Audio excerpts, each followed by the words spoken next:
Okay, we're good. We're live. Can you hear me? Technology. I'd like to call the March IDA meeting to order. Roll call, please, Ally. Craig Leggett, Here. Michael Biddle, Yes, ma'am. Brian Campbell, Mike Grasso, Present. Ginny Sullivan, Here. Mike Wild, Here. Dan Bruno, Nick Caimano, Here. Dave O'Brien. Here. Okay, first order of business is We have 7.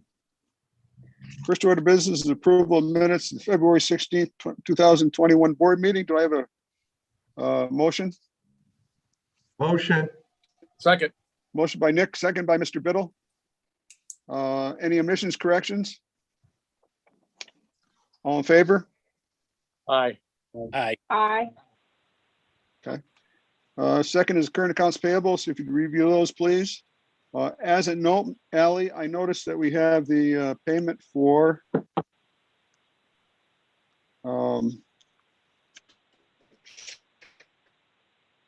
Creighton and Manning. Is that on here? Do I see that? Yes. Yeah. You'll have to talk to Mike and set up a receivable on that because we'll be billing that to USDA funds. Okay, So just so people know that we're getting reimbursed for that. That's for the pre-engineering study. So we'll need to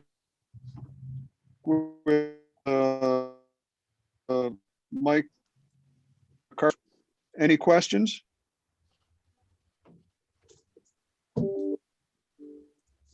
I'll entertain a motion to pay the payables. I'll make the motion. Motion by Mike. Do I have a second? Second. Second by Mr. Caimano. Roll call, please. Craig Leggett, Michael Biddle, Yes. Mike Grasso, Yes. Ginny Sullivan, Yes. Mike Wild, Yes. Nick Caimano, Yes. Dave O'Brien. Yes. I would like to note that several of the Fitzgerald Morris bills are reimbursements for fees for their projects.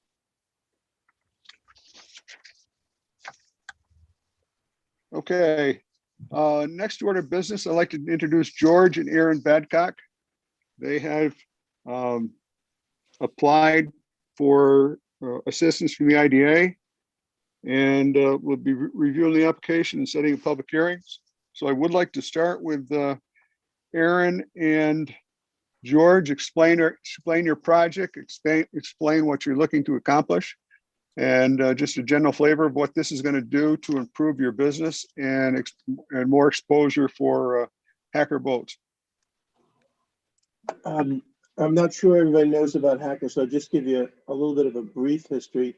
The company was started in 1908 by John Hacker in Albany, moved to Detroit, and was in Detroit with John Hacker and his partner, the McGreevy family.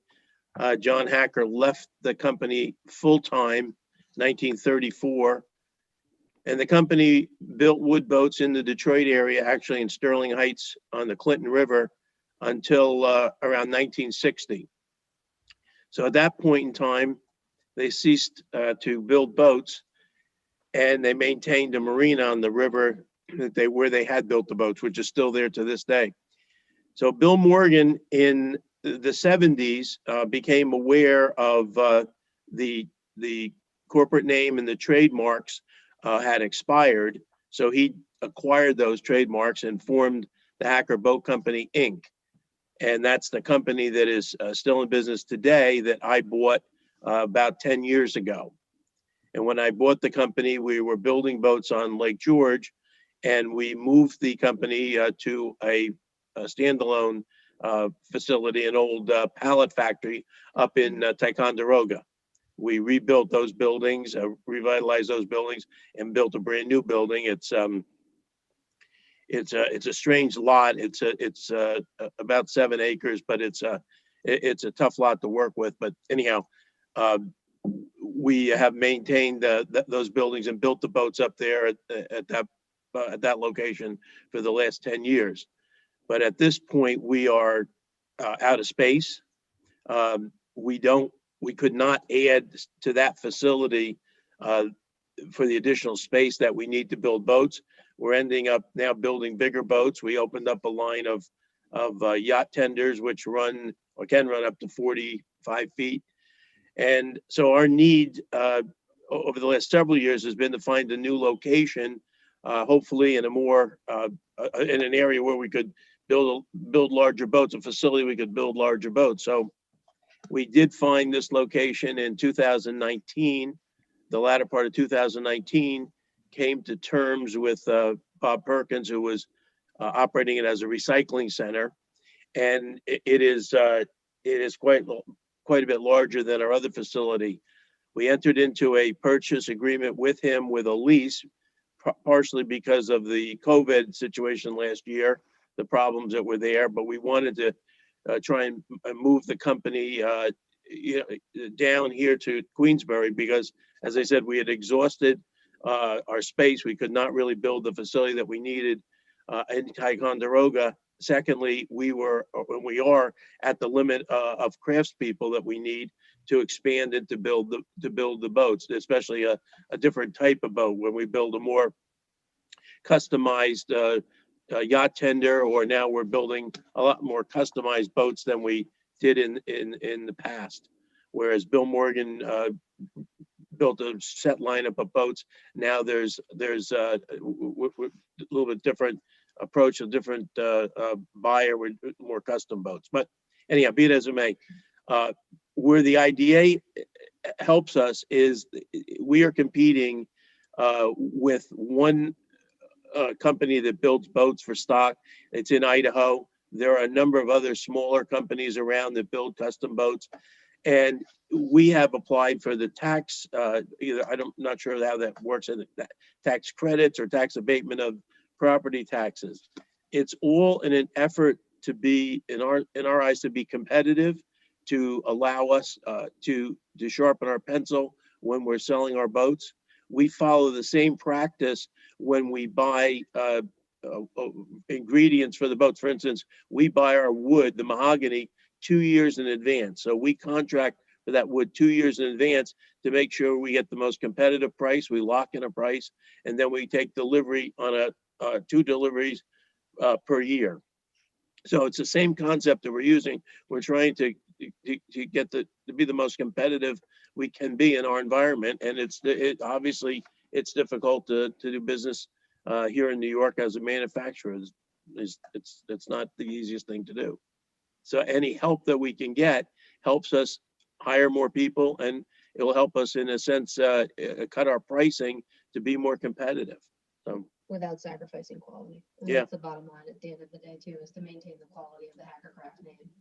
So where we have to find areas to sharpen the pencil, we don't necessarily want to give up, what's made the brand. And over the last 10 years, but probably even more over the last 5 years, we've grown the brand significantly and really did a re-imaging of the brand in terms of, as my dad said, building more custom boats, more technologically advanced boats, which opens up our market to a larger audience of buyers who aren't just necessarily looking for like what they think of as an old Hackercraft. So we're building a modern boat. We've had a bit of a struggle to bring on new craftspeople up into our current facility, and we just are out of space for workers and to stash boats in there. So the building that we're seeking to do this project with requires I don't want to say a lot of work, but it requires a significant amount of work to make it usable for our uses, and also, sort of bring some updates and upgrades to it as it sits now. How has the increase in construction costs and supplies affected your business today?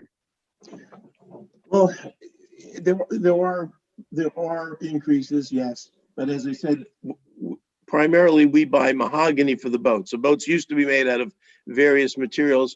When we took over, we used different grades of mahogany. So in other words, the best grade A mahogany is used for the decks and the sides of the parts that, people see, whereas we use a different grade for the, parts at the interior of the boat or the bottoms. So what happens is we try and buy the wood, as I said, 2 years in advance. We do the same thing when we're buying the deck ornaments, when we have them made. Anything that we can do, we buy windshields, which cost $6,000 a piece.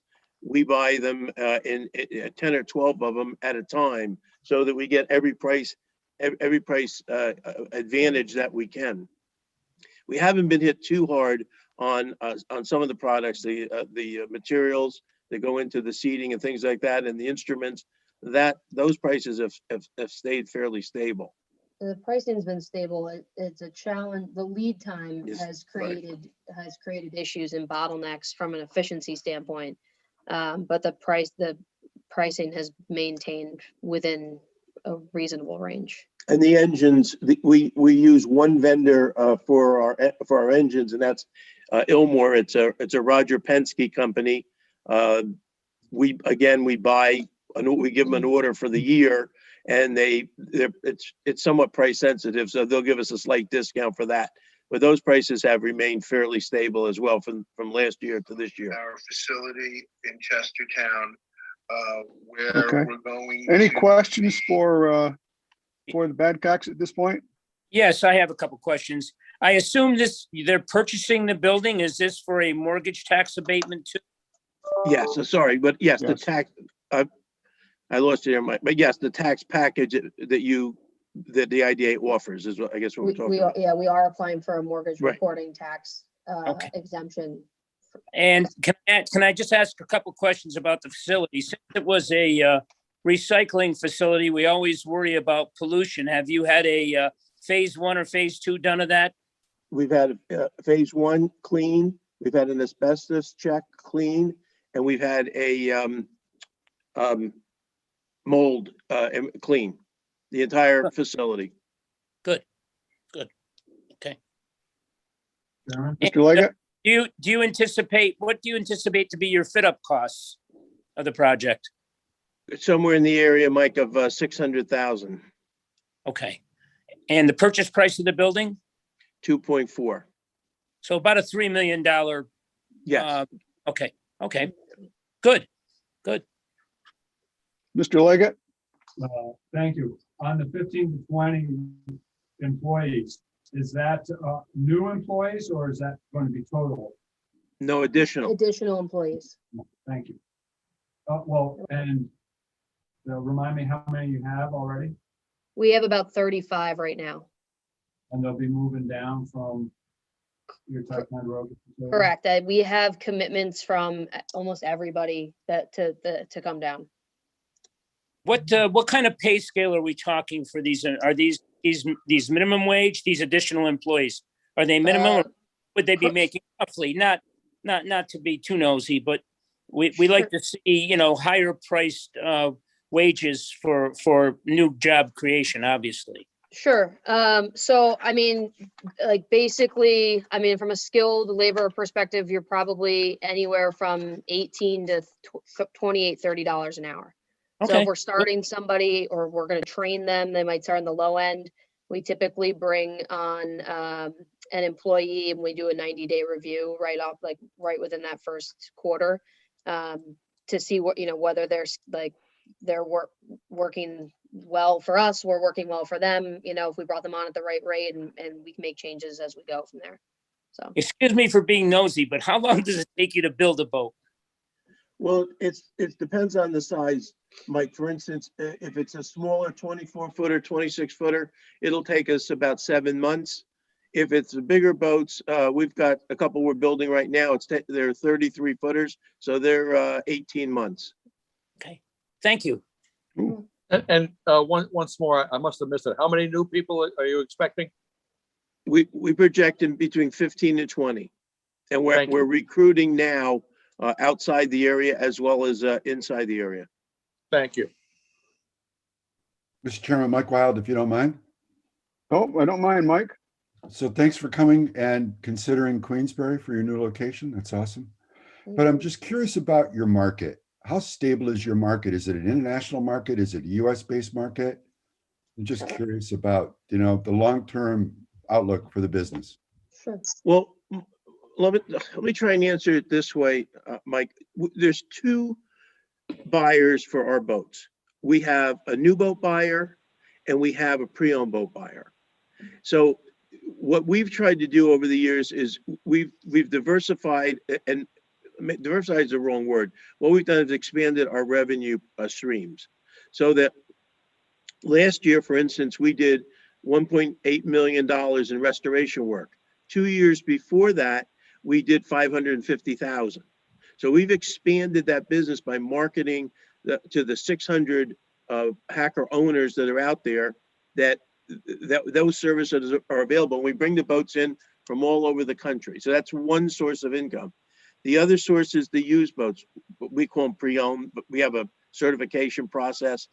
Last year during COVID, the previous 2 years, we'd sold between 15 and 17.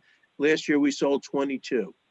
Now, every boat we sell comes with restoration work. We sell a boat and we want to sell it restored. So it goes out the door looking brand new, but more importantly, which is a marketing tool for us, because it goes back to a lake in Michigan or Wisconsin or Kentucky or Texas. People see that.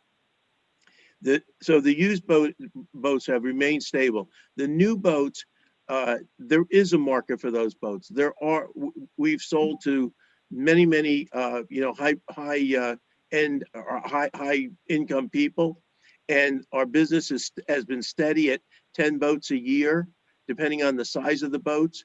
And we're trying to move that business up. Part of this reason for expanding is to move that up to 15 boats a year. So we've also started, we have a dealer program that we initiated last year. We signed our first new dealer. We're in the process, we're negotiating right now with 3 other potential dealers, Wisconsin, Texas, and in Missouri. So our view is that if we can take a part of our business and have the dealers guarantee a buy so many boats, 1 or 2 boats a year, that gives us our base.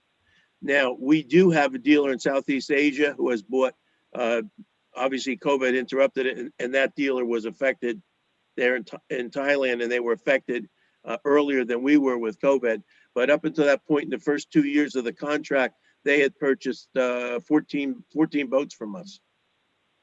So we see that resuming in the near future. And as I said, what we're trying to do is look at where we have to go, what our goals are, how we're going to get there, and we're sort of changing up the approach that we've taken in the past to make sure we get where we want to go. Two things, George. I think what you're saying is consistent with George Pencil. What he's saying is there's a real demand for boats, and the demand for better quality boats is escalating. But the second thing is that to increase sales of new boats, you lack space to do that. That's a problem we have, yes, because our boats, for instance, right now, as we've designed, and our naval architect has designed a line of yacht tenders. Well, those boats are 36. They can be 36 to 45 feet in length. So when we put them in our existing building, that takes up the space of 2 or 3 boats, depending on, and they all have now We can't move them either. and they're tough to move around as well. So that's a problem we're eliminating by relocating. That's a big problem. I mean, there's we're certainly in a position where we can expand and grow, and there are other parts of the market or market share in subdivisions of the industry that we feel we can be competitive in, but without the space or the additional staff to kind of make those concepts reality, we can't expand into that part of the market either.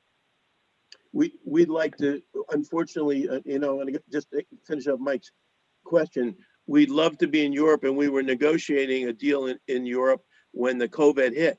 And we see that as a good market for us, because we have the ability to put electric engines in our boats, and that's an important part of a European market, because of the lakes over there. A lot of the smaller lakes require electric propulsion. So there's all types of things, of technology that are changing, and we want to be able to change with it. Michael Biddle. Yeah, I'm so excited about this. I'm so glad that your business is doing well. These, for everybody on the call, these are fantastic, high-quality boats. A buddy of mine has a 26-foot, is it roundabout? Oh, runabout. Runabout, yeah. Runabout, yeah. Yep. Back in Wisconsin in Sturgeon Bay. So this is top quality boat, everybody. I'm very excited. Are you, just for my own personal, are you going to be competing against burger boats? You said you were going upscale. No, they're a little bit bigger. Okay, Yeah, we have designed we have a naval architect on board, and we've designed, for instance, a center console. But we make also a lineup of boats that's fiberglass over wood, and it's become popular because of the durability. So people that are in brackish or salt water will order those boats because they worry about the mahogany. It's the problem is the sun, not the sun is what affects the mahogany and the finish. But people are sometimes first time boat buyers, or if they're in salt water, they like to see the fiberglass sides. And so that's worked well for us. And we're expanding that line into center console boat, and we've designed a picnic boat as well. So, which is like a Hinckley or a Hunt, which is could be up to 42, 40 foot, 46 foot boat. great. Thank you and welcome. Very excited to have you. Thank you. Thank you. Any other Mr. Camano? Yes, sir. Thanks, Mr. Chairman. I'm curious. I go for a ride with a friend of mine who has a powerboat here on Lake George. What will electric boats do? Obviously, you're not going to have the same power. Can you sell those here too? We have had inquiries, and as a matter of fact, we have a customer on the lake who has a 30-footer. And we have, he wanted us to take the petrol engine out and put in an electric power pack. We have designed that.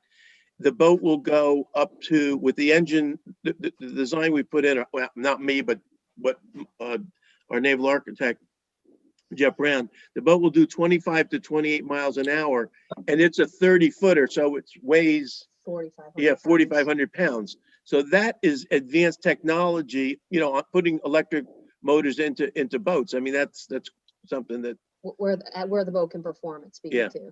Just out of curiosity, you have to change the lines though too, I assume, to make it go faster. Well, in this particular boat, we wouldn't, but if we were doing one from scratch, you might do that. Yes. Okay, thank you. And we've designed some of those, so yes, it's possible. You're taking the sound, the fun part of boating out of it. Good thing too. Not in my book. Not in my book. Okay, any other questions for George or Aaron? A number of my clients have these boats, and they're beautiful boats. We insure them. They're very durable. My congratulations. Thank you. Me too. Me too. Okay, any other questions for George or Aaron? The application was sent out to you, so at this point, I would entertain a motion to accept that application. I'll move it. Moved. Second. Moved by Mr. Grasso, second by Mr. Biddle. Any further discussion? All in favor? Aye. Aye. Opposed? Opposed? None? I'd also like to, at this point, set the public hearing. I would like to set the public hearing at, can we do it 10 o'clock on April 7th? That'd be after our executive meeting. I'm not gonna. I can't be there, but that's all right. You're definitely gonna be here. We always have Zoom anyways. Dave, we have a conflict. I don't know. I have a board workshop meeting. Craig, I don't know if you see that also. Yeah, 10 o'clock. 10 o'clock? Yeah. It's a 10 o'clock conflict. Okay. Good way to have a workshop though, Craig. But, yeah, That's up to you guys. What time is that gonna last to? 11, 12? 2, 3? Hard to say. I know that's Warren County. How about Monday, the 5th at 4 o'clock? Coming back on the 5th, morning of the 5th, yeah. Going once, going twice? I need a motion to set the public hearing for Hacker Boat on Monday, the 5th at 4 o'clock. I'll move it. Moved by Mr. Grasso. Do I have a second? Second by Mr. Campbell. All in favor? Aye. Opposed? Carried. So we'll do it April 5th at 4 o'clock. That gives Ellie time to get the notice out, so we'll work from there. Okay, well, thank you, Aaron and George, and we'll see you on the 5th. Thank Thank you very you. much. Good luck. Okay, Thank you. Guys. Thanks. Bye. have a great afternoon. Okay, You too. let's just put this back in the file so we have a complete. Going back to going back to park business mitigation update. We met with Mr. Connell, I'm sorry. And the things that are holding up is apparently, according to him, there are references in our deed restrictions from mitigation done in 1998. They're incorrect. We're in the process of curing those. And we also need to get the balance of the park mitigated because some of that are delineated because some of that was supposedly used for wetland preservation. So we have those two things in process right now. We hope to get the mitigation done or get the deed restrictions done. Kara's working on that and Jared Engineering is working on that. But unfortunately, this has come up 2 or 3 times and Mr. Connell was quite concerned that it hadn't been done correctly. So we need to make those changes and get that done. How concerned? Pardon? How concerned? What kind Well, of danger are we in? We had an informal meeting, so that tells you what. Thank you. Okay. It just that we may have done these things, we just can't find the right wording, so we'll just update them, make sure we're right there. Okay. That's it. Thank you. Any other questions? Old business parcels contain the road acquisition update. That could come off because we now own the property from Newton Lane all the way down into the park. Contrary to what was published in Glens Falls, in the Chronicle, we paid nothing for those properties except for that one piece of property from Canal Corp, which we couldn't get out of, which was $3,200. As people were informed, WCC did take a gift tax for their income taxes of about $469,000. That was determined by their accountant. I don't know what it was, but we had, that's up to them, but that was a complete donation to us and they just taken a gift right off. So if anyone asks you, that's the question on it. Sales and marketing, Mr. Bruno's not here to report, so we'll skip over that. Ally. In your packets, you'll see the most updated version of our regulatory member training. Everybody's doing really well. Going to drop some names here. Mr. Losa, your PowerPoint of sexual harassment and workplace violence is due. Mr. Bruno's not here, so I can't bug him. Mr. Wild, also the sexual harassment and workplace violence needs to be completed. And that's it. If you guys have taken that someplace, else, just get us a certificate. We can mark that completed. I must have taken that 30 times over my professional career. And I'll get it done. It has to be ABO done annually. and our governor says it has to be done annually. I bet he does. You weren't Okay. sitting in class That's- with me, help. Mike. That's enough. Help. He might be listening. Thank you, Ally. Apartment policy, we sent those out to look at. Unfortunately, I haven't had a chance. I had some notes at home on a piece of paper. I didn't get there. What I did see was Oneida County looks to be the closest to what we'd want to do. There was a couple of things and some of the other policies I'd like to add into there.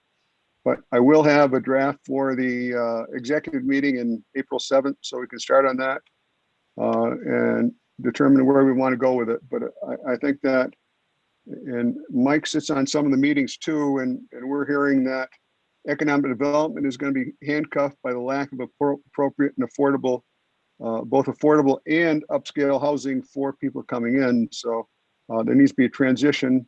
And we've also heard from people like Hudson Headwaters, they're having a trouble attracting some of their residents or new people coming in or interns to come up here without available housing. So we're looking into that. So go from there. Any comments on that? Well, Lake George Planning Department, I've been in contact with Dan Barash, and they are very excited to have some new apartments coming into Lake George and or north. They are having a real problem finding suitable housing for managers of some of these upscale resorts and some of their professional people. So they have instituted a PUD and have also instituted high density relaxation of rules to try to accommodate some of this. And I'll be telling you about a project that we're interested in shortly for Lake George. Any other comments? Okay, Executive Director. I'd like to get some action on this and get a plan together for our executive meeting so we can flesh this out a little bit more. Mr. Biddle, can I ask you to take a lead on putting together some thoughts? Yes, sir.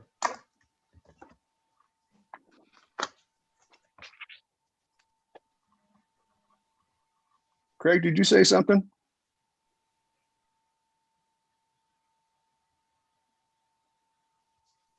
Pepperoni.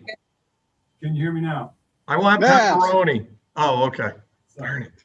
So, yeah, Mr. Chairman, if you'd like, I can continue on this. I've done a little more research and talked to a couple executive directors, and I can report on that. Okay, if you'd like to, and then you can join and work with Mike on doing this. Okay. So spoke with Carol Calabrese, who's the executive director of Essex County IDA. She co-directs that with another person. They've been doing this for 20 some odd years. That they divide up the job. She is basically the marketing manager, grant writer. The co-director takes care of all of the administrative business end of things and financials once a project has been instituted. And then they also have another staff person, an office administrator that works with it full time. So in Essex County, there's 3 full-time people that work on this. They're basically the economic development arm of Essex County. Talked with Ken Rose, who is the executive director for Montgomery County. And he is part of their planning department for the county. He figures that the IDA takes up about 35% of his time on there. They also have a CFO that works on the IDA and another economic development specialist who works on the IDA as well. So there's 3 people in Montgomery County that work for the IDA board. There are no elected officials on their IDA board, but they do report to the Economic Development Committee for the legislature and to the legislative board. And they're involved on marketing the property. So they're very extensive in all of this and integrated into their county planning as well. So those are the 2 that I've been able to talk directly with. So People are quite surprised of what we are able to do without an executive director and a lone administrative office person keeping us going. So the next thing to do really is to look through some of the annual reports of the IDAs that we selected here, just to see how involved they are and parse it out to what would be a like situation for Warren, Washington County. But it does seem to be that one of the things that an executive director position would be able to do is to coordinate with Warren County EDC, Washington County Economic Development, which would be Laura, I guess, and then the other LDCs that are in the area as well.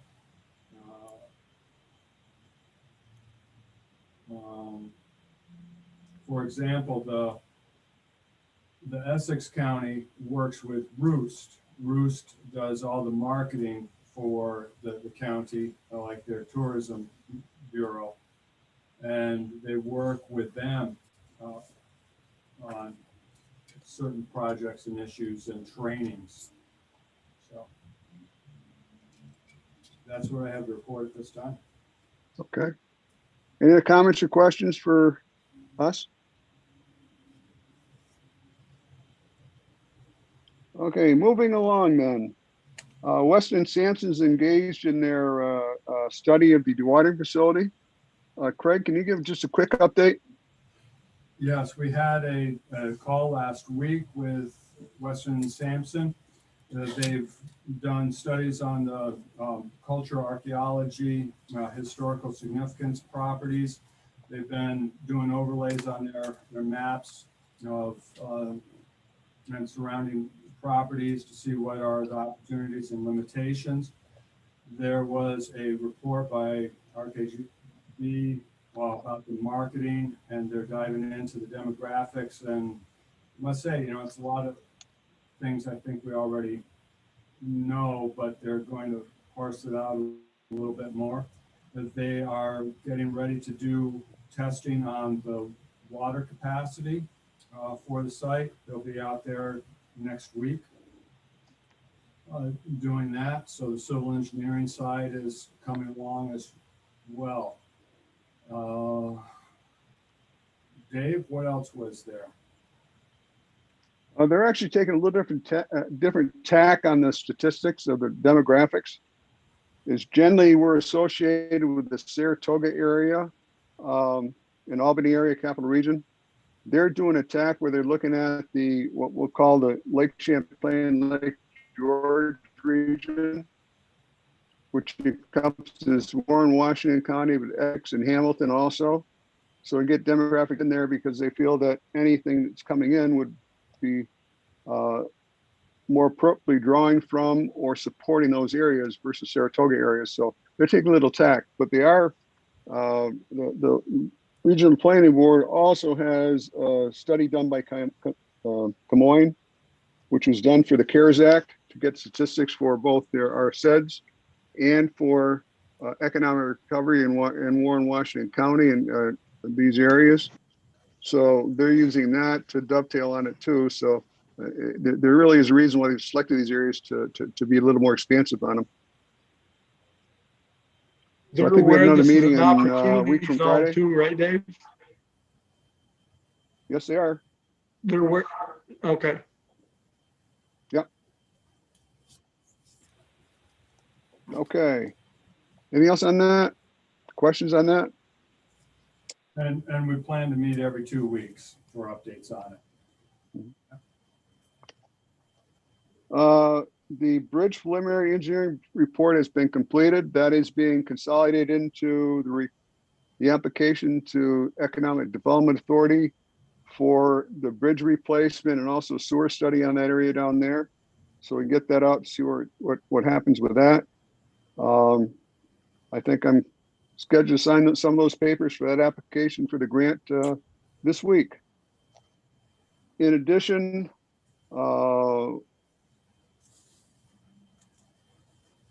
McLaughlin Engineering is doing a application to Bridge New York. It seems that our bridge is qualified for Bridge New York. The difference in that is that if we get the EDA funding, that would be, we'd also have to come up with about $300,000 as a match. With Bridge New York, it's only a 5% match, but the 5% match can be services in kind or services in kind. So looking at that, so that's a little bit better financial for us. High on getting that done. So I want to thank Deb Donahue from the DPW in Washington County for helping us get connected with Laura Sanda from McLaughlin Engineering to get that in. So it just helps us understand that we have more than one avenue to look at. Any questions on that? Comments? Thank you. You have also in front of you was providing the 2020 ST62 that we have to send in. It has to be submitted with our AB report also. So Kara or I want to go through this for us, or? Sure, I can. So basically this ST62 is just the IDA reporting to the ABO in New York Taxation and Finance, saying that we did have a recapture in the year of 2020, which was fire tech for $95.28 or something like that. And so the ST62 form is basically just us reporting to them saying that this actually did take place. And they also receive a copy of the ST65, which is actually the recapture of the money. And then they also require a copy of our recapture policy. So all of that has been included in your meeting packets for you to review. If you approve it, Dave has to sign the ST62 before we send it out to Tax and Finance.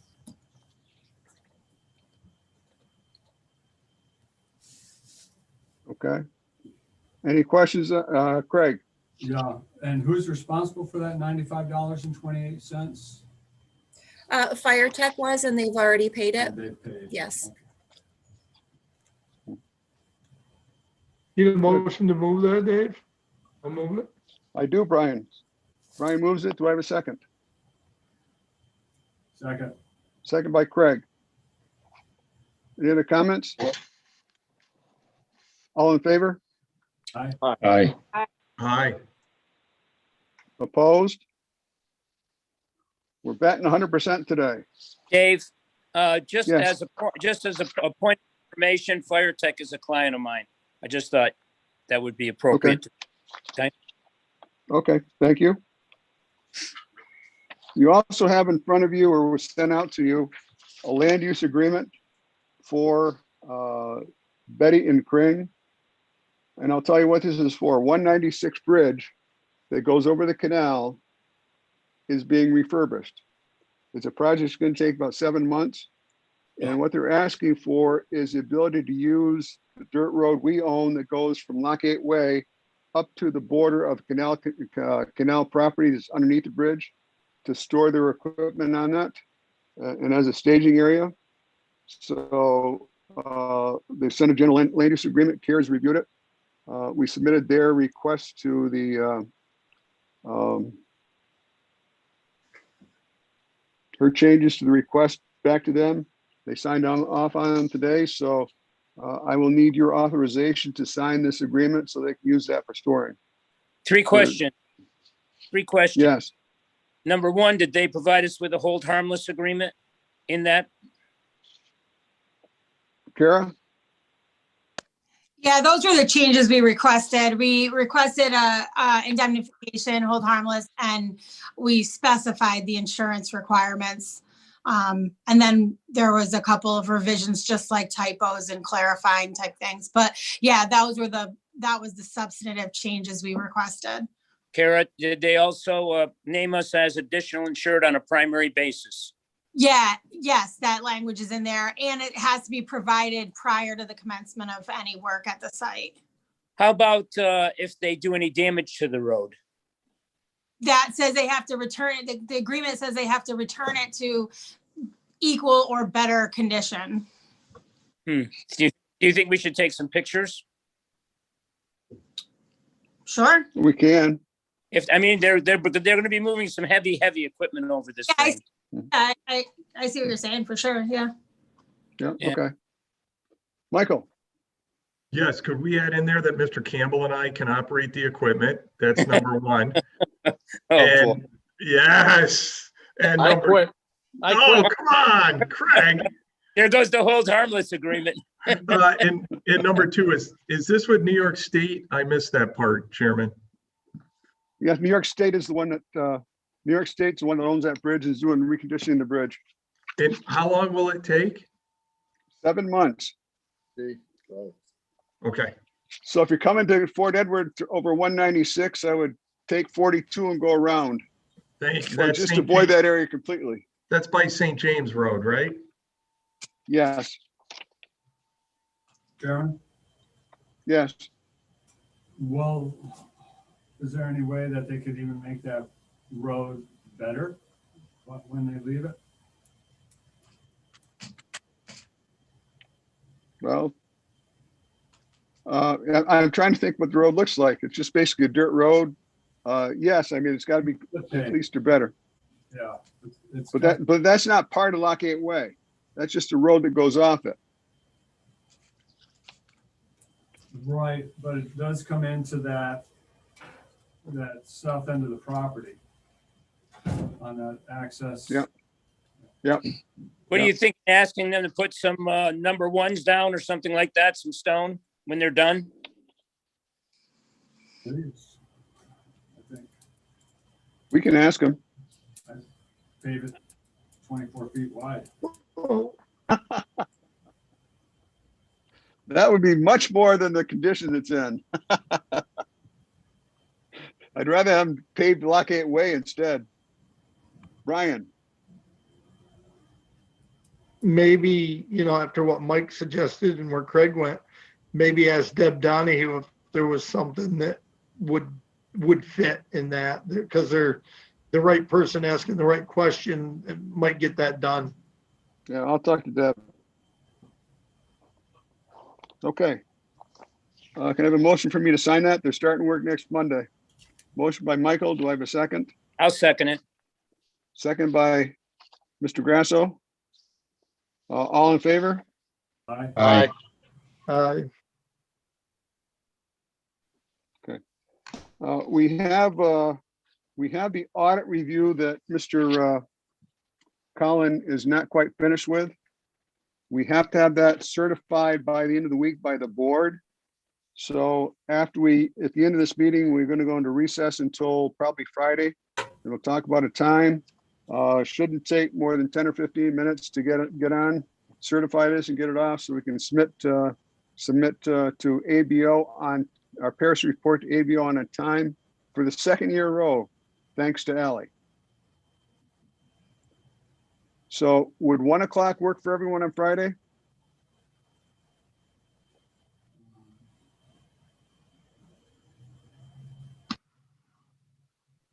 Good for me. The 23rd, yes. 23rd. Okay. Like I said, it shouldn't take very long, but we'll see. Also, one other piece of business before we move on. Excuse me, is I'd like to say that the 18th was Ally's second anniversary with the IDA. And I want to thank her for all her work. Do we have to sing? Yeah, let's let her blush some more here. Just everyone say thank you. Thank you. Thank you. Thank you, Ally. You're welcome. Thank you. Thanks, Ally. You're tough to put up with this crew, Ally. Okay, moving on. Okay. Okay, I would like a motion to go into executive session to discuss potential acquisition of property. So move. Second. Have a motion, do I have a second? Bruno. All in favor? Aye. Aye. Aye. Okay. Sure. Ally, can you shut us off and get us into executive session, please? We won't be conducting business after we come out except for going in recess for till Friday at 1.